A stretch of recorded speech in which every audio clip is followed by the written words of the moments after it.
안녕하십니까. 815TV의 윤정도입니다. 매주 화요일 이 시간에는요, 윤정도의 Y라는 코너를 가지고 여러분들을 찾아뵙고 있습니다. 1시간 동안의 시간 동안 여러분들께 시장에서 가장 이슈가 되는 내용들 쉽고 간단하게 풀어드리고 있고요. 그리고 시간의 끝부분에는 윤정도의 노하우, 수익률 대회 10여 차례 우승한 윤정도만의 투자 비법을 공개해드리고 있으니까요. 끝까지 시청하셔서 좋은 내용들 꼭 여러분들 것으로 만드시기 바랍니다. 오늘 준비한 내용 첫 번째 순서 진행해드리도록 하겠습니다.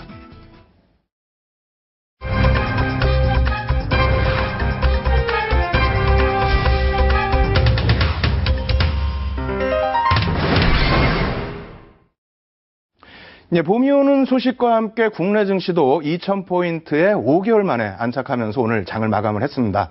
이렇게 국내 증시가 강세를 띠는 요인, 여러 가지 이유가 있겠습니다만 대내외적인 요인들 우리가 짚어봐야 할 것이 너무 많죠. 그래서 오늘도 준비를 많이 했습니다. 파워포인트 100여 장이 넘게 그렇게 준비가 돼 있는데요.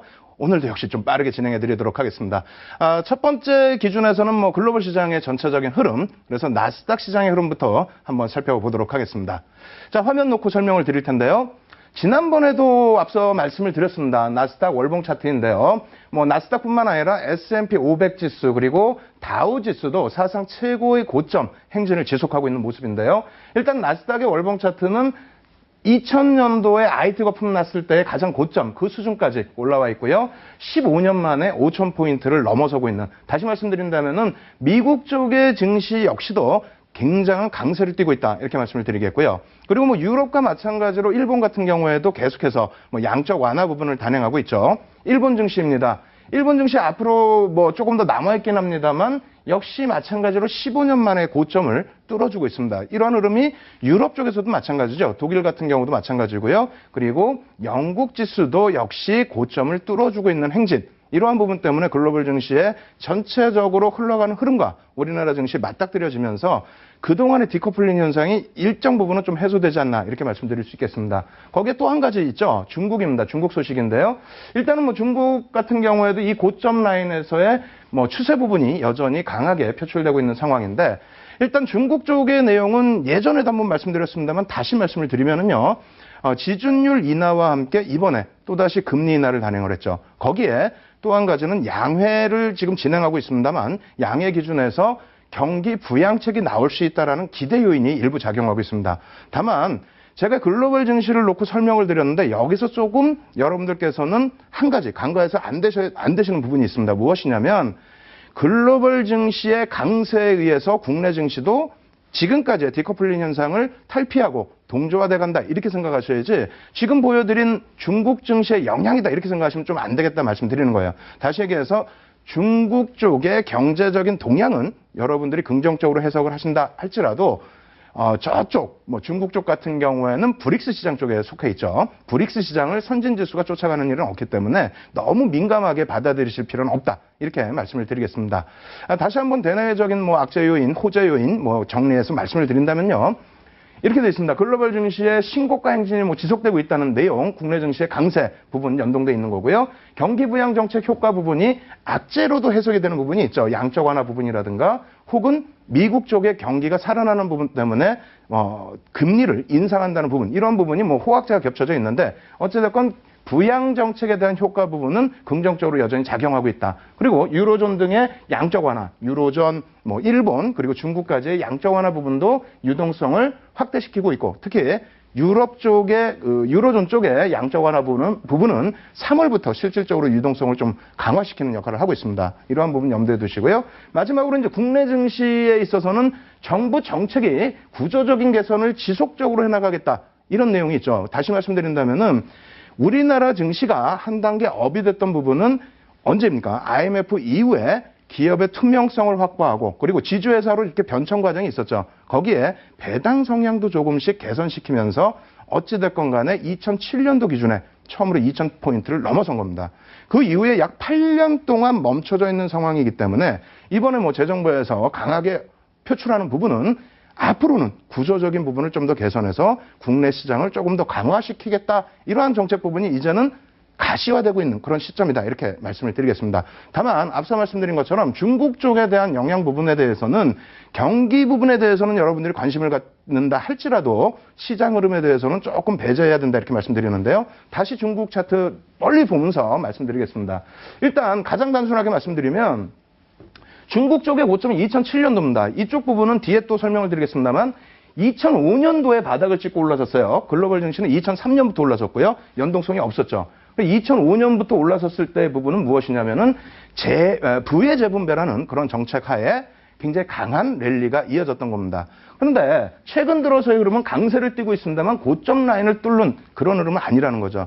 그리고 지준율을 인하했을 때에도 뭐 국내 증시에 엄청난 영향을 미치는 것처럼 일부 어떤 부분이죠? 옆에서 곁다리로 나오는 그런 의견들 때문에 시장에서 많은 분들이 혼란스럽게 대응하시다가 또 손실을 입으시는 경우가 있는데 지금도 마찬가지입니다. 사실상은 뭐 확대돼서 보이지는 않습니다만 이번에 금리 인하 부분이 유동성 강화 때문에 우리나라 증시에 큰 영향을 줄 거다. 그 부분은 정책적으로 좀 한번 고려를 해볼 수 있더라도 중국 증시조차도 사실은 탄력을 받지 못했습니다. 역으로 해석한다면 24개월 만에 경제 성장률 자체가 연간치죠. 7.4% 수준으로 멈춰 있다라는 부분. 이러한 부분이 중국 경제에 조금 부정적인 영향도 일부 주기 때문에 무조건적으로 긍정적으로 해석하고 무조건적으로 중국 증시에 영향을 받는다 이렇게 생각하신 것은 절대 아니다. 이렇게 다시 한번 강조를 드리겠습니다. 그리고 오늘 준비한 부분은 사실은 이 앞부분은 여러분들이 다 아시는 내용이고요. 지난주에 이어서 정부 정책에 관련된 내용 말씀을 드리겠습니다. 먼저 이제 첫 번째 화면 보여드리고 말씀드리는데 사실 저는 이제 예전에 그 파워포인트 만들 때 이렇게 뭐 어떤 분의 얼굴 이렇게 올려놓지는 않았습니다. 그런데 저희 연구원들이 좀 잘 만들어 보겠다고 이렇게 해놨는데요. 중요한 부분은 이쪽 부분이 되겠죠. 2014년 8월, 그러니까 현재 정부의 2기 경제팀이 오픈을 했을 때, 7월 달에 이제 들어왔을 때, 그때 내세웠던 내용입니다. 가장 강력하게 내세운 부분 중에 하나인데, 정부는 자본시장 참여를 높일 수 있도록 배당을 강화하는 각종 정책을 검토해야 한다. 이렇게 얘기를 했습니다. 이 부분이 실질적으로는 시장에 어떤 영향을 미치겠느냐? 굉장히 중요한 영향을 미칩니다. 원래는 증권 거래세 부분을 인하해 주어야만 시장이 강한 시세 흐름이 나올 수가 있겠죠. 하지만 구조적인 부분을 전체적으로 이렇게 바꿔나가겠다라는 부분도 굉장히 중요합니다. 그래서 시장에서 지금 주총 시즌이죠. 주총 시즌에 M&A와 배당에 대해서 굉장한 관심을 갖고 있는데 일반 투자자분들께서는 배당 부분을 조금 괴리감을 느끼시는 경우가 있어요. 그래서 오늘 시원하게 배당 부분을 풀어드리도록 하겠습니다. 자, 표를 놓고 보시게 되면요. 배당 뭐 다 잘 아시죠? 아시는 부분이지만 다시 한번 설명드립니다. 액면 배당률은 말 그대로 액면가 5,000원 대비해서 뭐 5,000원을 배당한다라고 했을 때 100% 배당률이라고 표현을 하는 거고요. 시가 배당률은 삼성전자 시가 200만 원으로 책정을 해봤습니다. 앞으로 이렇게 간다고 보고요. 200만 원 대비해서 5,000원 배당을 했다라고 친다면은 2.5% 수준의 배당뿐이 안 되겠죠. 2.5%도 안 되겠네. 0.25%인데 조금 제가 수치를 잘못 적어왔습니다. 어찌됐건 이 시가 배당률과 액면 배당률은 좀 차이가 있다. 이 배당이라는 것에 대해서는 여러분들이 간단한 거니까 좀 인식을 또 해두셔야 되겠고요. 이 부분이 좀 어려울 수가 있어요. 배당 성향이란 무엇인가? 배당 성향 부분은 많이 들으셨는데 정확히 모르시는 분들이 많습니다. 쉽게만 이해만 하고 넘어가세요. 당기순이익분의 배당액 곱하기 100입니다. 다시 얘기해서 우리 회사가 순이익을 냈을 때 그 순이익 대비해서 배당을 얼마만큼 하느냐, 몇 퍼센트 하느냐. 100만 원 순이익 냈으면은 뭐 16% 했다. 그러면은 얼마가 되는 거죠? 16만 원 배당을 한다. 이러한 배당 성향을 얘기하는 겁니다. 이 부분이 뭐 최근 들어서는 이제 지난해부터 해서 약간 가중치나 이런 부분이 바뀌었어요. 그래서 이러한 내용이 나오고 있죠.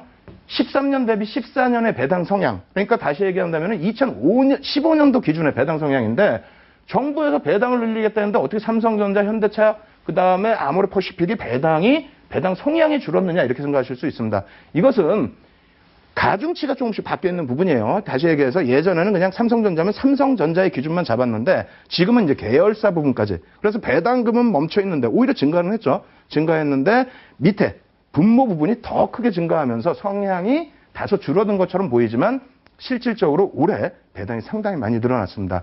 이 부분 이제 조금씩 더 자세하게 말씀드릴 텐데요. 4대 그룹의 주요 주주별 배당금입니다. 복잡하죠? 이 부분은 나중에 자료 다운받으셔서 다시 보시고요. 그리고 이 부분은 외국인 부분인데 이 부분이 또 상당히 중요합니다. 왜 중요하냐면 외국인들 올해 그 4대 그룹 상장사의 그 외국인들에 대한 배당률입니다. 그래서 배당 금액이 작년 대비해서 올해 이렇게 3조 8천억, 그러니까 약 34% 증가했다는 겁니다. 이것이 외국인뿐만 아니라 뭐 연기금이나 그리고 총수 일가 뭐 이런 쪽으로도 배당이 다 증가한 거죠. 그러니까 정부 정책에 맞게 배당금이 증가한 건 맞는데 일단은 이렇게 외국인들, 그러니까 시가총액이 큰 종목군들에 대해서는 외국인 지분이 많다 보니까 국부 유출이 아니냐 이러한 얘기도 있었기 때문에 그래서 액면 분할이라는 것을 계속적으로 언급을 했던 거고요. 그리고 결과적으로는 지난 1월부터 계속 언급드렸던 아모레 퍼시픽 그리고 아모레 G라는 그런 업체 같은 경우에도 결국 액면 분할을 단행을 했죠. 정부 정책의 효과입니다. 물론 오늘 상한가 근처까지 올라왔다 긴 꼬리가 달리긴 했습니다만 어찌됐건 그 정책 영향으로 엄청난 상승 탄력이 나왔었죠. 뭐 그런 맥락으로 좀 이해하시면 될 것 같고요. 그리고 이 부분은 뭐 외국인들이 송구만 연간 배당액입니다. 그래서 말씀드린 것처럼 소액 주주들도 이런 혜택을 받아야 된다라는 부분을 얘기하고 있기 때문에 액면 분할 이런 부분도 정부가 계속적으로 권고를 하고 있는 그런 상황입니다. 주식시장은 왜 이 부분 굉장히 중요한 부분이에요. 가장 중요합니다. 이 뭐 수치가 많고 글씨가 작은데 설명을 잘 들으셔야 돼요. 어떤 설명이냐면 제가 2000년부터 해서 자료를 갖고 나왔는데요. 결론적으로 뭐냐면 나중에 이제 다운받으셔서 보셔야 될 부분이 배당 성향 배웠죠. 순이익 부분 중에서 배당을 얼마만큼 하느냐 부분인데 예전에는 배당 성향이 높았다가 최근 들어서는 배당 성향이 전체 기업 배당 성향이 좀 줄어있는 혹은 정체되어 있는 모습을 나타냈다는 겁니다. 그리고 실질적으로 2014년 기준 그러니까 작년에 배당이니까 2013년 회계연도 기준이 되겠죠. 그때 기준에 1.1이라고 잡아놨는데 실질적으로는 1.05 정도 됩니다. 1.05 반올림해서 1.1로 잡아놨습니다. 올해는 조금 성향이 확대가 돼서 이 배당 수익률이 1.37 정도 돼요. 그렇지만 아직까지도 뭐 글로벌 시장 대비해서는 좀 낮은 상태이죠. 이 부분을 개선하겠다는 겁니다. 이 부분을 개선하는 거는 어떤 효과가 나는 거냐면 효과 부분보다 앞서 말씀드릴 부분은 과세제도 부분을 다시 손봐서 배당을 할 수밖에 없게끔 한다. 이렇게 얘기를 했는데 미국, 일본 쪽의 내용 나중에 815TV를 통해서 무료 교육방송에서 자세히 설명을 드릴 겁니다. 그리고 우리나라 어떻게 되어 있습니까? 2001년도에 폐지를 했다 나와 있어요.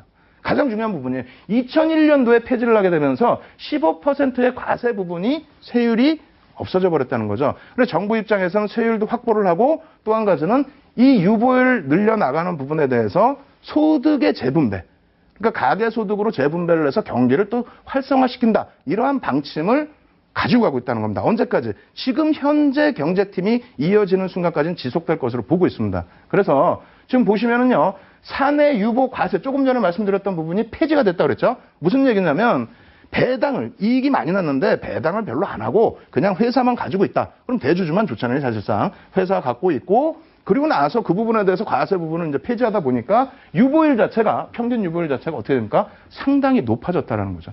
이 부분을 이제는 사회에 환원해라. 이것을 좀 강하게. 그래서 예전에는 뭐 유동성만 가지고 시장을 2000포인트까지 이끌었다면 이제는 이러한 부분에 의해서 외국인들 또 개인 투자자분들까지 더 시장에 참여할 수 있도록 해서 시장을 활성화시키겠다. 그런 내용입니다. 그 부분 다시 이제 표로 나와 있는데요. 같은 내용입니다. 그래서 유가증권 시장, 코스닥 상장 기업들의 가중 평균 이러한 부분들에 지금 뭐 16%, 18% 이렇게 형성되어 있는데요. 이 부분을 점진적으로 늘리겠다. 그리고 정부기관, 이 부분 좀 빨리 넘어갈게요. 정부기관 및 기업 배당 추이인데 밑에 것이 이제 국내 기업들의 배당 성향입니다. 아시겠죠? 그리고 위에 부분은 이제 정부 출자기관이고요. 출자기관은 이렇게 나눠져 있습니다. 우리 뭐 상장되어 있는 한국전력 같은 경우도 있죠. 그래서 정부 지분이 50%, 자본금의 50% 이상이면은 정부 투자기관, 그리고 정부 출자기관, 이렇게 나눈다. 요거 좀 이해를 하시고요. 그리고 이 부분은 어떻게 된다? 2020년까지 40%로 증가를 시킨다. 이게 왜 중요하냐? 왜? 이 부분을 지속적으로 단행을 한다는 것은 세수 효과도 있고 시장도 구조적으로 개선을 시키겠다. 그럼 배당주들에 대해서는 지속적인 관심이 필요하다는 얘기입니다. 그래서 뭐 글로벌 시장의 주요 공기업의 평균 배당 성향인데 이러한 부분도 어떻게 됩니까? 타당치가 있고 근거가 있죠. 그럼 이 부분에 대한 공기업에 대한 배당 성향만 늘리는 것이 아니라 국민연금의 지분이 어떻게 되세요? 지금 굉장히 높게 형성되어 있습니다. 그래서 국민연금의 입김도 세지는 시점에서 배당을 지속적으로 늘려간다 이렇게 말을 하고 있기 때문에 이 부분은 꼭 여러분들 염두를 내두셔야 되고요. 이 부분을 해외 종목, 실제 종목 사례로 살펴보도록 하겠습니다. 마이크로소프트의 배당 사례인데 이것도 너무 길죠? 너무 길죠? 오늘 방송 끝나면 또 새벽까지 무료 교육방송을 또 진행해야 됩니다. 815TV에서 교육방송 통해서 이 부분 말씀을 드릴 텐데 좀 짧게 이렇게 해놓은 부분을 보시면 제일 중요한 부분이 어떻게 됐습니까? 2대1로 액면 분할, 실질적으로는 주식 분할입니다. 주식 분할 단행했고 그 다음에 이제 그 주당 8센트에 배당을 했고 이렇게 했는데 결론적으로 주가가 어떻게 됐습니까? 액분하고 그러니까 주식 분할하고 배당까지 했는데도 유보율도 좀 낮아졌을 텐데도 그럼에도 불구하고 주가는 오히려 강세를 띠고 있다는 부분입니다. 거기에 애플은 뭐 계속해서 말씀드리죠. 애플 내용 이렇게 있고요. 그리고 결과적으로 이쪽도 배당과 자사주 매입과 그리고 주식 분할 이런 부분을 통해서 어떻게 됐습니까? 급락했다고요? 아니라고 그랬죠. 이거 7대1로 주식 분할한 겁니다. 그리고 나서 50%또 상승. 이 부분이 나스닥의 5,000포인트를 견인한 가장 핵심적인 요인이 되는 부분도 있습니다. 그래서 무조건적으로 뭐 배당을 많이 해야 좋은 건 아닙니다만 전체적인 구조적인 부분을 개선해 나가겠다는 정부 의지가 있는 한 배당주들에 대해서는 관심을 가지셔야 된다. 이렇게 말씀드리겠고요. 그리고 우리나라 이제 현금 배당 10순위입니다. 이게 조금 약간의 문제는 있어요. 어떤 문제가 있냐면 전체 금액 부분이 아니고 현재의 한 주당 지금 시세 대비해서의 배당률이죠. 시가 배당률이 뭐 이렇게 형성돼 있습니다. 그리고 앞서 말씀드린 것처럼 국민연금 지분이 10% 이상인 종목군들에 대해서는 배당 성향이 어떻게 되어 있어요? 지속적으로 높아질 수밖에 없겠죠. 그죠? 그래서 배당주들 관심 가지십시오 이렇게 말씀드릴 텐데 이렇게만 말씀드리면 화내실 거예요. 야, 남들 다 아는 내용이고 포털 검색하면 다 나오는 내용인데 이걸 무슨 교육이라고 하고 있느냐. 다시 정리를 해드립니다. 정확하게 말씀드리면요. 일단 배당주들의 관심을 언제 가지셨습니까? 일반적으로 9월경에 갔습니다. 9월경에 가지신 다음에 배당락을 받으시고 차익 실현하시고 그러고 난 다음 배당락 이후에 또 주가가 눌려있는 부분에서 3, 4월경에 또 배당주를 보는 그러한 시점이 많았는데 지금은 그런 관점이 바뀌었습니다. 왜?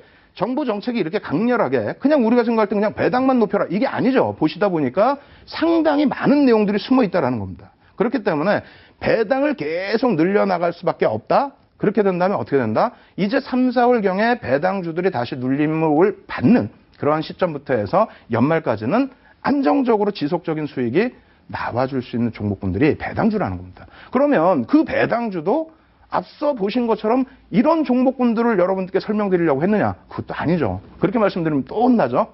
결론적으로는 향후에 한 번 더 보여드리겠습니다만 지주사들에 대한 관심입니다. 아시겠죠? IMF 이후에 우리나라 시장의 건전성을 확보하기 위해서 지주사로 계속 전환되고 있습니다. 지주사로 전환되는 과정 속에서 어떻게 됩니까? 배당에 대한 요인들이 정부에서 공고사항으로 계속 나오고 있죠. 그렇다면은 수년 동안 눌림목을 받아왔던, 눌림목보다도 주가가 아예 바닥으로 내려왔었던 그러한 지주사 중에서 수급이 개선되고 바닥을 탈피하는 그러한 지주사들은 여러분들이 꼭 챙기셔야 된다. 이렇게 말씀을 드리겠습니다. 대표적인 지주사 오늘은 GS 말씀을 드리도록 하겠습니다. 예, 첫 번째 순서는 이만큼 해서 정리를 해드립니다.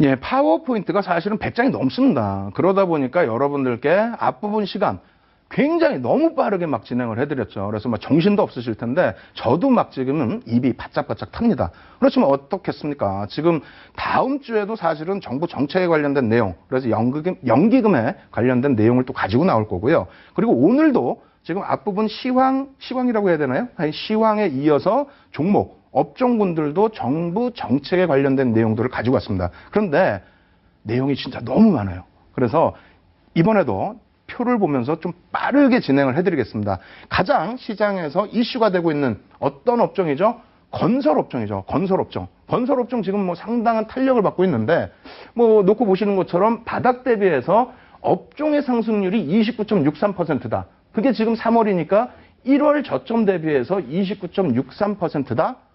어마어마한 상승이죠. 3개월 만에, 3개월도 아니죠. 2개월 만에 수익률. 거기에 이것이 과연 끝자락이다라고 생각을 한다면 윤 정부가 갖고 나왔겠습니까? 아닙니다. 이제부터 시작이 될 수 있다. 그러한 부분은 앞서 계속 설명드린 것처럼 정부 정책에 기인되는 부분이 상당히 많다라는 겁니다. 아시겠죠? 그래서 일단 이 부분 건설업종 전체적인 지수 차트 놓고 보면 설명을 드렸고요. 자, 그 다음부터는 종목으로 말씀을 드립니다. 종목 부분은 대략적으로 대형사가 시가총액 1조 이상의 대형사가 어떻게 되어 있습니까? 바닥 대비해서 많이 오른 종목은 60% 이상, 그리고 좀 덜 올랐다 하는 종목도 20% 이상씩 올라와 있습니다. 일단 먼저 GS건설의 일봉 차트 놓고 보시면은요, 바닥 대비해서 어떻게 올라와 있죠? 1월 7일 저점 대비해서 61.21% 상승이 나와 있고요. 두 번째는 대우건설입니다. 대우건설도 어마어마하죠. 59.69%. 자, 현대건설 어떻습니까? 49.10%. 그나마 좀 못 올랐던 대림산업도 최근 들어서 급등이 나오게 되면서 36.11%. 마지막으로 삼성물산입니다. 19.92%인데 이 부분에 대해서 참 안타깝게 생각하는 부분은 제가 1월부터 계속 말씀을 드렸거든요. 왜냐하면 뒷부분에도 자세히 설명을 드리겠습니다만 중동 국가들에 대한 부분들, 유가가 하락했다고 해서 문제가 되느냐? 아니라고 그랬죠. 달러와 강세 때문에, 결제 통화 대금의 강세 때문에 유가 하락 부분에 일정 부분은 조금 상쇄되는 부분이 있다. 이렇게 설명을 드렸고요. 그리고 건설주들의 경우에는 또 그런 부분도 있습니다. 지금 환율 자체가 엄청나게 급등을 한 그런 상태는 아닙니다만 지금 강달러 기조로 인해서 원화가 소폭의 약세를 지속을 한다라고 한다면 예전에 수주했던 물량들 있죠. 그러니까 예전에 저가 수주 때문에 문제가 돼서 주가가 급락이 나오고 중동 경기의 침체 우려감 때문에 급락이 나왔던 부분들, 그리고 정부 정책 요인이 작년 상반기 또 하반기에 기대했던 부분이 좀 미약하다 해서 급락이 나왔던 부분들, 이러한 부분들이 해소되는 시점이니까 어떻게 하라 그랬어요? 관심을 좀 가지시자 말씀드렸죠.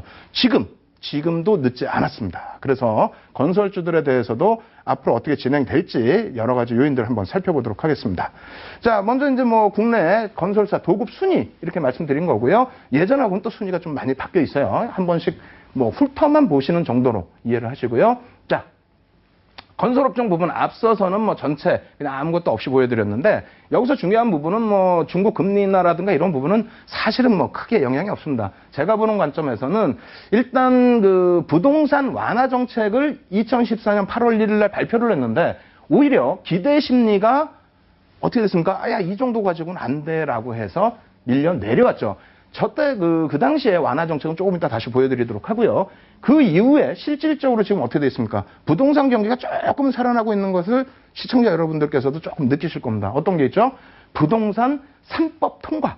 이 부분입니다. 솔직히 제가 그 부동산 관련된 전문가가 아니기 때문에 자세한 설명은 잘 못 드려요. 뒷부분에 표로 말씀을 드릴 텐데 어쨌든 이 부분이 이제 4월 달부터 해서 이제 가시적인 실질 정부 부양책으로 작용될 가능성이 높기 때문에 이러한 강한 건설업종의 상승 탄력이 나온 거고요. 기술적으로도 지금 굉장히 좀 긍정적인 위치에 놓여져 있습니다. 장기 하락 추세 역배열로 놓여져 있던 구간에서 중장기 이평선 위로 주가가 올라와 있기 때문에 그렇다면 다시 횡보 내지는 정배열 구간으로 돌려질 수 있다. 이렇게 말씀을 드리겠습니다. 일단 그 정책 부분 다시 말씀드리면요. 14년도 8월에 DTI라든가 그리고 LTV 같은 경우에 그때 당시 대비해서 그러니까 그 대출 부분에 대해서 좀 완화를 해주겠다라고 한 건데 실질적으로는 큰 의미를 못 가져가 버렸죠. 조금 더 강한 재료를 원했습니다. 그렇게 해서 이제 부동산 3법이라는 것이 2014년 12월 23일 날 국토교통위원회를 통과를 했는데 가장 중요한 게 이 부분이죠. 분양가 상한제 부분을 탄력 적용을 한다. 실질적으로 좀 폐지된다 이런 내용인 것 같아요. 그래서 4월부터 이것이 긍정적으로 작용된다. 그러면 국내 대형 건설사가 사실상 이것만 가지고 진행이 될 수 있겠습니까? 그러지는 않죠. 또 한 가지 놓고 보셔야 될 부분은 지금 이 부분이 박근혜 대통령 중동 4개국 순방 이 부분에 대해서 사실 건설 쪽만 기준을 가지고 가는 건 아닙니다. 사실은 여러 가지 이제 다른 부분도 놓고 봐야 되는데 어찌 됐건 간에 건설 쪽 부분도 중동 하면 어떻게 됐습니까? 건설이죠. 그리고 앞서 제가 분명히 말씀드렸어요. 중동, 야, 원유 유가가 하락해서 결제 통화 대금 달러와의 강세 때문에 상쇄되는 부분이 분명히 있다. 이 부분 꼭 염두를 해두셔야 돼요. 그리고 저가 수주에 대한 부담 요인도 상당폭 주가에 반영돼 있다. 그렇게 된다면 이번 그 중동 4개국 순방 부분에 쿠웨이트 지금 정상회담 끝냈죠. 이제 사우디인데 이러한 부분에서 조금 더 가시적인 성과가 나와주게 된다면 실적 개선 폭도 기대를 충분히 할 수 있다는 겁니다. 그래서 이제 쿠웨이트 관련된 내용 그런 부분은 뒤에 보여드리겠습니다만 여러분들께서 참조를 꼭 하셔야 되는 부분이고요. 그리고 경제사절단 중에서 건설사 대표적으로 이렇게 다 가셨죠. 이러한 부분도 염두를 해두십시오. 그래서 이러한 내용들이 다시 한번 제2의 중동분까지는 아니다 할지라도 뭐 충분하게 실적 개선폭 바닥에서부터 상승의 모멘텀을 줄 수 있는 요인으로 작용할 수 있다. 이렇게 말씀을 드리겠습니다. 거기에 뭐 이러한 부분 있죠. 성과 부분 1번, 2번 두 가지가 있습니다만 이러한 부분도 어떻게 해요? 무료 교육 방송을 통해서 해드리겠습니다. 자료가 너무 많아서요. 지금 좀 빨리 진행을 해드려야겠죠. 그래서 결론적으로 지금 전체적으로 건설주를 놓고 보실 때 바닥 반등이냐 그리고 역배열 상태에 놓여져 있던 종목을 왜 들어가냐 이렇게 생각하실 수 있는데 역배열 상태에서 이젠 돌렸다는 거죠. 얼마큼? 상당폭 중장기 이평선 위로 주가를 끌어올려줬기 때문에 기간 조정만 약간 나오고 그 숨고르기만 지나고 난 다음에 추가 상승이 충분히 나올 수 있습니다. 왜? 일단은 첫 번째 실적 개선폭에 대한 기대 요인, 두 번째 정부 정책에 대한 기대 요인, 그리고 세 번째 기술적인 부분과 수급, 기술적인 부분에 수급이 들어가죠. 그래서 그 수급 부분의 개선 부분, 이러한 부분 때문에 건설주들은 추가적으로 관심을 가지셔야 됩니다. 그중에서 가장 대표적으로 우선순위로 앞장서서 가고 있는 종목군들이 뭐였죠? 앞서 보신 것처럼 현대건설, 대우건설, 그리고 GS건설, 대림산업, 탑픽 종목들 위주로 먼저 공략의 맥점을 잡으셔야 된다. 이렇게 말씀을 드리겠습니다. 이렇게 해서 정부 정책에 관련된 수혜업종이라면 뭐 수혜업종이라고 할 수 있는데요. 건설주에 대해서 전혀 부담 갖지 마시고 기간 조정 혹은 추가적인 탄력이 나올 때 공략하실 수 있어야 된다라는 부분 강조드리면서 두 번째 순서 마치도록 하겠습니다.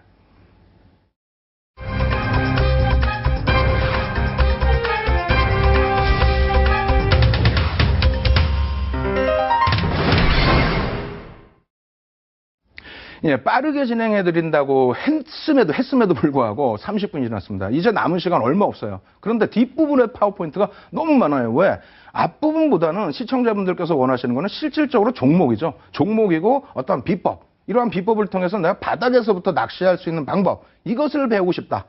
캔들을 해드리다 보니까 많은 분들이 막 난리가 났습니다. 조금 뭐 저급한 표현을 썼는데 어느 정도 난리가 났냐면 그 무료 공개 방송 때 막 오세요. 교육 방송 때 오셔가지고 선생님 제가 이거요 우리가 배운 거 있잖아요. 해머형 찾았는데 이 종목 어떻겠습니까? 혹은 상승장학형 지난주에 배웠는데 캔들 2개만 가지고 공략해도 이거 되겠습니까? 저보다도 좋은 종목을 다 발굴해 오셔서 질문을 하시고 또 공개 방송에서 그것을 가지고 같이 공부를 했을 때 그 종목이 결국은 어떻게 돼요? 좋은 또 수익률로 표출이 되고 이러한 부분 여러분들도 오늘 남은 시간 끝까지 청취하셔서 오늘 또 알려드릴 캔들 패턴 여러분들 걸로 꼭 만드십시오. 그리고 그것을 바탕으로 큰 수익 낼 수 있는 종목 스스로 꼭 포착해서 잡아내시기 바랍니다. 자, 지난주, 지지난주 2주 동안 걸쳐서 교육을 했던 캔들 부분에 대한 복습 진행하도록 하겠습니다.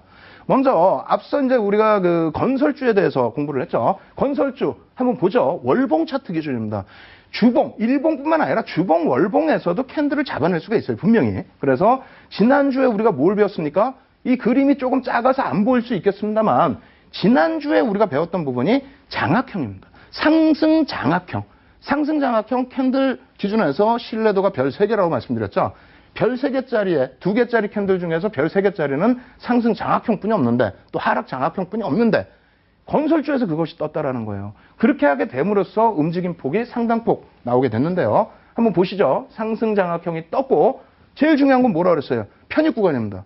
HTS 혹은 포털에 검색을 해보세요. 상승 장악형으로는 뭐로 나와요? 이거는 엄청나게 강력한 상승 반전의 신호이다. 어떻게 하라고? 어디서 사라고? 어디서 사고 어디서 손절을 하라고요? 그걸 안 알려주잖아요. 그 부분을 알려드린다는 거예요. 그래서 편입 구간 이렇게 설정을 해놨고요. 그리고 손절 구간 이렇게 설정을 했습니다. 여기서 잘 안 보이겠습니다만 시간 협도를 짧게 설명드릴게요. 왜 그러냐면 칠판에서 설명드릴게요. 칠판에서.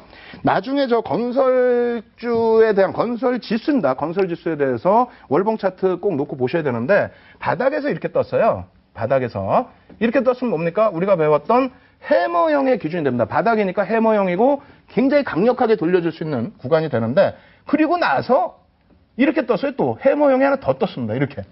그럼 원래로 따지면 어떻게 될까요? 원래로 따지면 해머형의 매수 구간은 뜬 해머형의 몸통의 하단부터 해서 전 캔들의 몸통 상단까지가 매수 구간이다. 이렇게 말씀을 드렸습니다. 그리고 손절 구간은 이 해머형의 위에도 꼬리가 있을 수 있죠. 그런데 윗꼬리는 무시하고 몸통과 꼬리 부분의 절반 라인을 어떻게 한다? 손절 구간으로 설정하자. 근데 아쉽게도 앞에 뜬 해머형은 어떻게 했습니까? 손절 밑으로 내려가 버렸죠. 근데 다시 해머형이 생기면서 어떤 모습이 됐어요? 다시 그려드리면 이런 모습이 됐잖아요. 그죠? 그러면 윤정두가 이 부분을 무엇으로 해석을 해드릴 것이냐? 우리가 변형형이라는 걸 배웠죠. 변형형. 다시 얘기한다면 이 부분의 캔들 부분은 이 해머형, 망치형이라는 부분이 하나의 장대 양봉으로도 해석할 수 있다. 다시 얘기한다면 지난주에 배웠던 상승 장악형이 된다라는 부분이에요. 그래서 이것을 해머형으로만 놓고 보시게 되면 편입 구간은 여기고 손절 구간은 여기가 되는데 만약에 이것을 상승 장악형으로 기준을 잡게 된다면 상승 장악형은 어떻게 된다 그랬어요? 몸통 대 몸통, 캔들의 몸통 대 몸통, 그리고 캔들의 절반. 그죠? 그렇게 된다면 손절 구간이 이 정도로 넓어진다는 겁니다. 그래서 여러분들께는 낚시하시는 방법을 알려드리는 거니까 그 낚시하시는 방법을 여러분들 기준점으로 이제 설립을 하시면 된다는 거예요. 이 부분이 어려우시면 뭐 어쩔 수 없죠. 인터넷 무료 방송 또 오실 수밖에 없는 그런 시점입니다. 그래서 너무 그림이 많고 오늘 배워야 될 게 또 상승 잉태 확인형이기 때문에 복습 부분 빨리빨리 넘어가겠습니다. 약이 좀 많이 오르실 거예요. 왜? 이런 종목이 있었나 생각이 되니까. 건설업종 그렇게 해서 29.63% 상승을 했다라는 거고요. 대림산업 어떻게 됐습니까? 우리 맨 처음에 배웠던 망청 떴죠? 망청 뜨자마자 어떻게 돼요? 매수 구간 어떻게 됩니까? 편입 구간 설정해 드렸어요. 이 복습 내용 보시면 어떻게 편입한다 나올 겁니다. 그렇게 하고 손절 라인 드렸고요. 그렇게 해서 상승률은 34.72%. 자, 그 다음 어떻게 됐습니까? 현대건설 월봉입니다. 월봉. 역시 뭐가 떠 있어요?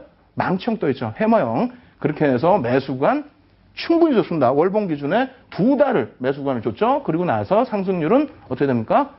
46.461%. 자, 삼성 엔지니어링입니다. 이거 일봉으로 보시면 나중에 배울 샛별형이 일봉을 떴어요. 샛별형 뜨자마자 그 다음날 상한가가 그랬습니다. 대형주가. 얼마나 좋습니까? 이 부분도 역시 마찬가지로 상승 장악형. 지난주에 보여드렸죠. 예제로 편입 구간, 손절 라인, 상승률 바닥 대비해서는 46%. 자, 그 다음입니다. 제일기획의 주봉 차트. 자, 어떻게 됐습니까? 상승 장악형. 조금 전에 말씀드린 내용입니다. 이 상승 장악형에 대해서 이것을 해머형으로 인식을 하셔도 상관없어요. 다만 이 부분에 대해서 이것을 장대 양봉, 변형형의 기준으로 일부 생각을 해주셔도 상관없다. 왜? 여러분들이 정형화되어 있는 것만 생각하시면 안 된다는 거예요. 그래서 어찌됐건 이러한 상승 장악형 혹은 해머형이 뜬 이후에 제일기획의 경우에도 편입 구간 이렇게 드리죠. 그리고 어떻게 됩니까? 손절 라인 드리고 40.62%. 조금 전에 보신 그 손절 라인도 말씀드린 거랑 마찬가지입니다.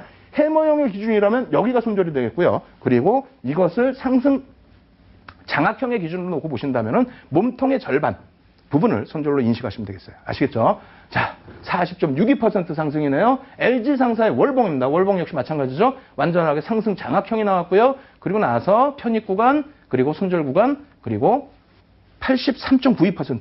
배 아파 죽겠죠? 자, 동원 FNB를 보시면 더 화가 나실 거예요. 어떻게 됩니까? 35.52% 하락한 구간에서 그림이 좀 작습니다만 여러분들 확인하셔야 돼요. 상승 장악형이 떴어요. 야, 저렇게 먼 기간을 보여주면 어떻게 하니? 뭔 먼 기간을 보여줘? 이렇게 해서 한번 편입했더니 그다음부터 어디 매도 사인 나오고 하나라도 있습니까? 제 눈에는 캔들 기준에서는 매도 사인 나온 게 없어요. 그러면 어디까지 와 있어요? 여기까지 와 있지 않습니까? 혹은 이 지점까지. 그게 몇 퍼센트라고요? 상승률이 편입 구간들이고 손절 구간들이고 315%입니다. 조 단위가 넘어요. 이 종목 역시. 물론 이 종목에 대해서는 이렇게 우리가 맨 처음 배웠던 게 뭐예요? 시장 주도주, 수급 부분이죠. 6% 수준의 개인들의 물량이 뺏겨지면서 이러한 상승 탄력이 또 나왔습니다. 두 가지 합쳐서 놓고 보고 그리고 나머지 보조지표까지 놓고 보신다면은 왜 이 수익을 못 냅니까? 이거요. 이런 종목 낚으시는 방법, 찾으시는 방법 무료 공개 방송 통해서 알려드리고요. 지분율 이런 것도 포인트로 염두를 해두시기 바랍니다. 아시겠죠? 자, 그 다음에 컴투스입니다. 이게 지난주에 무료 공개 방송, 여러분들께 화요일에 상승 장악형 말씀드렸고, 무료 공개 방송에서 교육 자료로 보여드렸던 종목이에요. 이게 뭐 시가총액이 뭐 작습니까? 조 단위가 넘는 가장 대표적인 코스닥 종목 중에 하나인데, 오늘 같은 경우에도 윗꼬리가 살짝 깔리긴 했습니다만, 어떻게 됐어요? 외국인과 기관의 쌍끌이 매수예요. 여기서 왜 못 샀어요? 지난주에 교육을 했는데 장악형이 뜨고 편입 구간이 이만큼인데, 교육 끝나고 나서, 지난주 화요일 교육 끝나고 나서도 편입 구간이 들어와 있는데요. 손절, 여기라 말씀드렸잖아요. 그러고 나서 바닥 대비는 얼마입니까? 바닥 대비 17.71. 야, 얼마 안 올랐다? 거래일수 8거래일입니다. 또 편입 구간 잡으면 10%대의 편입 수익률이 나와 있었다는 겁니다. 아시겠죠? 이렇게 해서 이러한 종목군들을 여러분들이 잡으실 수 있었다는 걸 꼭 기억하시고, 시간이 없으니까 이제 빨리빨리 오늘 교육 내용 알려드릴게요. 오늘 교육 내용은 한 개짜리에서 신뢰도 3개짜리 뭐라 그랬어요? 해모형 있다 그랬죠. 2개짜리에서 신뢰도 3개짜리는 뭐라 그랬습니까? 상승 장악형. 그러면 3개짜리 캔들에서 신뢰도가 별이 3개짜리는 몇 개가 있을까요? 놓고 보시면은 표에 이렇게 나와 있습니다. 상승 인태 확인형, 상승 장악 확인형, 샛별형과 샛별 십자형. 그리고 하락 인태 확인형, 하락 장악형, 석별형, 석별 십자형. 똑같은 거예요. 똑같은 모양인데 뒤집어 놓은 거 혹은 고점에서 떴다, 저점에서 떴다. 이 차이뿐이 없습니다. 그럼 여러분들이 아셔야 될 거는 3가지 유형이다. 이것만 아시면 되는 거고요. 오늘 기준에서는 상승 인태형 하나만 해드립니다. 왜? 시간이 없잖아요. 시간이 없으니까 오늘 상승 인태형 하나만 해드리는데, 그에 앞서서 신뢰도 3개짜리. 자, 거짓말쟁이 될 수는 없지 않습니까? 그래서 신뢰도 3개짜리가 딱 하나 더 있다. 뭐? 동일 흑삼병형만 신뢰도가 3개입니다. 그냥 흑삼병형은 2개예요. 그리고 적삼병도 신뢰도가 2개입니다. 동일 흑삼병형만 3개다. 이 정도만 이해하시고 넘어가시고요. 좀 더 깊은 내용은 언제든 무료 공개 방송해드리는 815TV 거기서 배우시기 바랍니다. 모양새는 이렇게 되어 있어요. 모양새는. 그리고 이거를 설명드리다 보면 시간이 없죠. 그러다 보니까 실전 차트를 먼저 말씀드리고, 그러고 나서 제일 중요한 매수 구간과 손절 구간 알려드립니다. 아시겠죠? 자, 하락 인태 확인형 고점에서 떴을 때입니다. 이것도 마찬가지로 하락 장악형 고점에서 떴을 때 왜 캔들 3개짜리 보여주면서 2개짜리 갖고 왔느냐? 이것의 연장선 상이 하락 장악 확인형이라는 거예요. 아시겠죠? 지난주에 배운 겁니다. 하락 장악형. 자, 상승 인태 확인형, 상승 장악형, 상승 장악 확인형. 똑같은데 위치만 다른 겁니다. 아시겠죠? 자, 이렇게 해서 실질적으로 언제 어떻게 편입하느냐? 그리고 또 하락 인태 확인형은 언제 차익 실현을 하고 빠져나오느냐? 왜? 쭉 올라간 종목이잖아요. 쭉 올라간 종목 어떻게 합니까? 차익 실현을 하셔야 될 거 아니에요. 어디서? 알려드립니다. 5에서 10거래일 이상 상승하고 3거래일 캔들이 하락이 된 거를 확인하고, 별 3개짜리 이게 나와서 전 1거래일의 시가 부분을 깨고 내려가야 됩니다. 이게 확정입니다. 그렇게 되고 1거래일 몸통을 하향 돌파했을 때, 그리고 2거래일 캔들 중심을 저항. 다시 얘기한다면 이 부분입니다. 이 부분. 이 부분에서 원래는 2거래일을 기준 잡아드리는데 실질적으로 여러분들은 1거래일 잡으세요. 왜? 2거래일의 캔들의 몸통은 사실상 작죠. 작기 때문에 1거래일 몸통 큰 거에 절반 부분을 말씀을 드립니다. 이것은 실전 차트에서 다시 설명을 드릴게요. 자, 상승 인태 확인형은 반대죠. 하락한 이후에 바닥에서 뜬 겁니다. 말이 빠르죠. 어쩔 수 없어요. 5거래일 이상 하락하고 3거래일 캔들이 상승, 1거래일의 종가 위쪽으로 올라가야 됩니다. 종가가 몸통 위쪽이죠. 몸통 위쪽으로 올라가야 되고요. 1거래일 캔들 고점을 돌파를 해야 된다. 2거래일 캔들 중심을 지지받아야 된다. 다시 얘기해서 2거래일 다시 한번 강조드리면 1거래일의 몸통 중반. 그것을 여러분들의 기준으로 잡아드립니다. 자, 오사가 뭘까요? 저도 이름을 압니다만 이거는 좀 안 알려드릴게요. 왜? 하락을 많이 해가지고 속이 상하실 수 있으니까요. 어떻게 됩니까? 하락 인태형 나오고 하락 인태 확인형이 떴어요. 그리고 난 이후에 흐름 어떻게 됩니까? 밀려 내려오죠. 근데 대부분이 못 정리하세요. 왜? 올라갈까봐. 근데 올라가더라도 어떻게 해요? 여기를 돌리지 못하는 한, 이 몸통 중반을 돌리지 못하는 한 시세는 하락 추세로 돌아설 수밖에 없다. 그래서 저 고점에서부터 한 번 차익 실현 구간을 놓치시게 되면 39.95%. 또 문제는 여기서 들어가요. 또 낙폭과대라고. 그러는 흐름 없도록 여러분들께서는 중심 꼭 잡으셔야 됩니다. 아시겠죠? 제가 잠깐 견눈으로 시계를 보니까 그나마 조금 시간이 있어요. 숨 좀 쉬고 천천히 해드릴게요. 땀이 다 나는데 D사의 주봉 차트입니다. 예? 내려왔어요. 이제는 중요하죠. 왜? 상승되는 종목을 이제는 잡으셔야 되니까. 그죠? 장대 음봉이 떨어졌습니다. 그 다음에 어떻게 됩니까? 장대 음봉 안에 조그만 히람이라고 그래요. 잉태. 예? 애기가 들어가 있는 거예요. 이게 밀려 떨어지려고 하면 이걸 원래 방식으로 설명을 드려볼까요? 이거를 이렇게만 설명드리면 제가 나쁜 전문가잖아요. 정확히 설명을 드려야지. 왜 이게 반전을 할 수 있는 구간이 되느냐. 자, 보세요. 장대 음봉이 떨어졌으면 일반적인 생각이 뭡니까? 우리가 잘못 알고 있는 거. 장대 음봉, 장대 항봉 나오면 그 다음날 뭐 더 가고 더 내려. 아니라는 겁니다. 특히 이 종목 같은 경우에 장대 음봉이 떨어졌는데 밑으로 깨져 내려온 게 아니라 어떻게 됐습니까? 중간에 멈춰져 있다는 겁니다. 근데 이것이 작으면 작을수록 도지 형상을 띄면 뛸수록 응집이 돼 있다는 거예요. 응집이.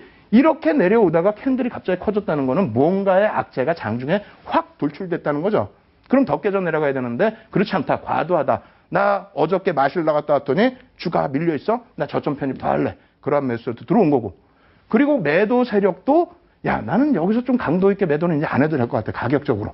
그래서 방향성을 논하기 위해서 이렇게 들어와 있다는 겁니다. 이러한 흐름에서 이거는 캔들 기준에서는 별 2개짜리 뿐이 안 돼요. 그래서 확인하는 부분이 상승 잉태형 이후에 상승 잉태 확인형. 윤정두는 별 2개짜리 보시지 말라고 얘기하는 겁니다. 왜? 별 3개짜리 확인하기도 힘들어 죽겠는데 무슨 2개짜리를 봐요. 그럼 이렇게 해서 확인이 됐어. 이날 사실 수 있어요?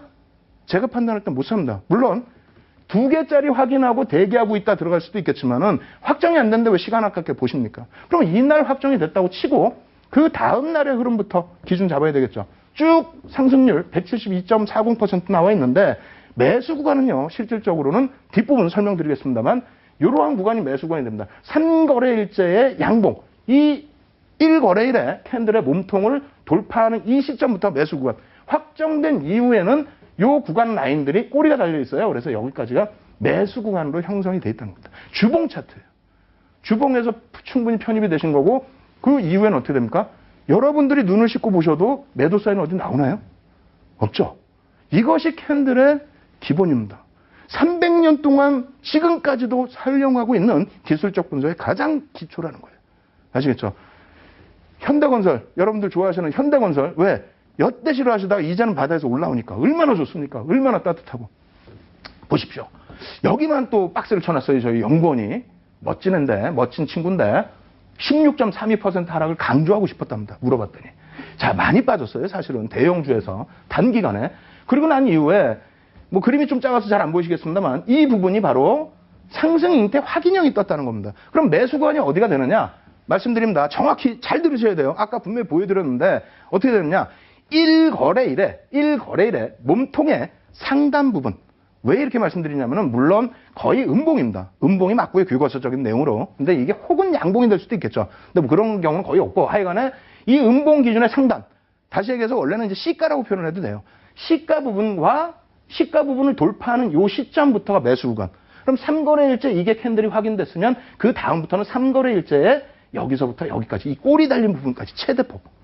꼬리 제외하고 몸통까지만 잡으셔도 상관없습니다만 그 정도의 강력한 반전 신호기 때문에 꼬리 달린 부분까지를 매수 구간으로 설정을 합니다. 그래서 일봉 차트 기준에 캔들이 확인되고 나서 하루 이틀 3일 동안 매수 기회를 줬어요. 매수 기회도 안 주고 야 이거 올랐습니다 이렇게 하면 윤정이 나쁜 사람이죠. 그죠? 두 번째 어디 또 매수 기회 줍니까? 이거 보셔야죠. 5에서 10거래일 하락 추세라고 했는데 사실은 늘려놓다 보니까 별로 안 빠진 것 같지만 어찌됐건 살짝의 뭐 하락 추세였다라고 감안을 했을 때 음봉 떨어지고 어떻게 됩니까? 하람이 잉태형 안에 들어와 있고 그리고 나서 돌리죠. 요 위쪽 라인이 매수 구간. 아시겠어요? 그리고 나서 추가 상승. 어디 매도 사인이 있나요? 여기 기준에서. 자 보시면은 손절 구간 이렇게 드리죠. 첫 거래일의 음봉의 절반. 첫 거래일의 음봉의 절반. 몸통의 절반. 그리고 나서 흐름. 뭐가 어려워요? 저는 이거보다 쉬운 거 없다고 생각하는데. 캔들만큼. 네? 다른 거 뭐 보조지표 어렵게 하실 필요 없어요. 이런 거 놓고 보시고요. 대우건설. 제가 현대건설, 대우건설을 왜 앞에도 강조드리고 뒤에도 강조를 또 드리겠습니까? 이러한 부분에서 이 종목군들이 추가적인 부분의 강세를 연출할 수 있기 때문에 가지고 나온 부분입니다. 이 종목도 마찬가지예요. 50.63% 하락이죠. 이 밑에서 어떻게 됩니까? 네? 어떻게 되겠뇨? 음봉 떨어지고 나서 저점 형성. 이 제일 중요한 부분이에요. 5에서 10거래를 하락을 하고 바닥에 인식을 잡아줘야 되고, 그러니까 저점이 형성돼야 되죠. 최근 거래일에. 그리고 나서 하람이, 잉태형이 형성이 되고, 확인형이 나오는데, 이야, 이거 이렇게, 이제 이거 매수 구간, 주봉이잖아요. 주봉입니다. 이거 안 써있어요. 주봉이라고. 일봉에서 다 매수 구간 줬어요. 주봉 기준에서도 이렇게 매수 구간을 설정하실 수 있다라는 겁니다. 그래서 상승 잉태 확인형, 실질적으로 뭐 주봉 기준인데 어떻습니까? 더 강하다라고 생각할 수 있어요. 그리고 우리가 아직까지 이평선 안 배웠고 갭을 안 배웠지만 대우건설 같은 경우에는 일봉 기준에 돌파갭이 나오고요. 그리고 나서 추가적인 상승이 또 나와 있는 상태예요. 그래서 그러한 부분을 놓고 봤을 때 제가 판단할 때에는 이 건설주들의 뭐 주봉 차트에 편입권도 나와 있고 추가적인 상승이죠. 그리고 보통 갭이 아닌 돌파갭이 나와주고 대우건설은 그 이후에 급진갭이 나와줬기 때문에 그렇다면은 최소 범위의 지금 뭐 주봉입니다만 최소 범위의 흐름에서는 돌파갭 나온 시점 나중에 확인해 보세요. 일봉상으로. 그리고 급진갭 나온 시점. 그리고 거기서부터 다시 급진갭이 나온 이후에 돌파갭까지의 벌어진 구간. 그 구간까지가 기술적 분석에서는 목표 주가 라인이 됩니다. 거기에 한 단계 더 치고 올라가면 더 강력한 또 시세. 그래서 지금 57.73% 바닥 대비해서 너무 많이 떴어요. 아닙니다. 이제는 어떻게 된다? 이평선 안 보여드리고 있습니다만 일봉 기준에서 이평선 부분에서 이평선의 추세를 돌려놓을 수 있는 그러한 위치가 된다. 이렇게 말씀을 드립니다. 아시겠죠? 그래서 오늘 뭐 숨가쁘게 지금 뭐 자료들 다 보여드렸어요. 이렇게 보여드리다 보니까 와 이거 뭐 배운 것 같긴 한데 정신이 없고 산만하고 모르겠고 칠판에 한 번 더 정리해드릴게요. 왜? 이거 칠판에 정리해서 매수권 설정 안 드리면요. 아이고 정신없어 다음 주 안 볼래 그러실 수 있어요. 알려드려야지. 아 이거 괜히 뭐 종목 오른 것만 갖고 나와서 아닙니다. 지금 여러분들께서 시가총액 1조 이상짜리 몇 종목이요? 173개 종목이 작년 말 기준에 지금은 더 되겠죠. 그 종목군들 캔들만 놓고 잡으셔도 건설주들 다 잡아냈잖아요. 그죠? 그래서 오늘 배운 가장 기준이 뭐다? 자, 5에서 10거래일. 이거 5에서 10거래일 내리 빠지는 거 아니라고 그랬어요. 추세 부분이 하락 추세. 대신에 첫 번째, 이 캔들이 바닥이 돼야 됩니다. 이게 바닥이 되고요. 다른 게 뭐 바닥이 됐다 이렇게 올라오는 거 말고 이게 바닥. 5에서 10거래일 하락 추세 이게 바닥. 그리고 나서 여기서 이 잉태형 하람이가 그 다음날 2거래일째 봉이 도지명 가장 좋고요. 이게 아니다. 그럼 이렇게 해서 뭐 캔들이 들어와 있어야 되고요. 거의 뭐 비슷한 크기여도 상관은 없습니다. 근데 이제 봉의 크기가 작으면 작을수록 좋다라는 거예요. 그리고 요거는 음봉. 음봉이 크면 클수록 일반 음봉보다 그러면 평일 이 앞에 거래 대비해서 평상시 거래폭 대비해서 1.5에서 3배 정도, 3배까지는 좀 그런가요? 1.5배에서 2.5배 정도 수준? 요 정도의 음봉. 그러니까 음봉이 조금 더 커져 있는 상태. 그런 상태면 더더욱 신뢰도가 높아집니다. 그리고 이건 별 2개짜리라고 그랬어요. 다시 이쁘게 그려드릴까요? 이렇게. 예? 이러면 별 2개짜리예요. 이거 갖고는 들어갈 수가 없습니다. 이렇게 해서 종가가 여기 내려가 있으면 안 돼요. 또 시가가 여기 종가 여기면 안 된다. 왜? 요 기준점. 예? 요 기준점을 넘어가주면 이게 별 3개짜리 상승 잉태 확인형이 된다는 거예요. 아시겠죠? 그럼 매수 구간 어디냐? 매수 구간 여기라는 거예요. 여기. 예? 매수 구간 여기. 그리고 여기 꼬리 달렸다. 그럼 요거까지. 그리고 손절은 어디냐? 원래는 요 기준점 제가 써드렸죠? 아니, 여러분들이 하실 때 요 기준점 잡으십시오. 요거. 큰 차이 없으니까. 그래서 1거래일의 몸통에 중단 라인을 하회를 하게 됐을 때는 그때가 손절입니다. 그렇게 해서 편입을 하신다라고 하면은 이게 왜 중요하냐면요. 캔들이 100여 가지 이상이 있다니까요.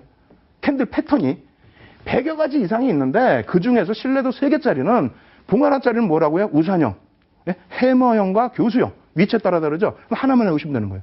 두 번째는 잉태형이 아니고요. 장악형입니다. 장악형. 지난주에 배운 거. 장악형. 아, 여기 그리기 또 힘들다. 이렇게 있고 두 번째 봉이 감싸 안고 올라가는 거.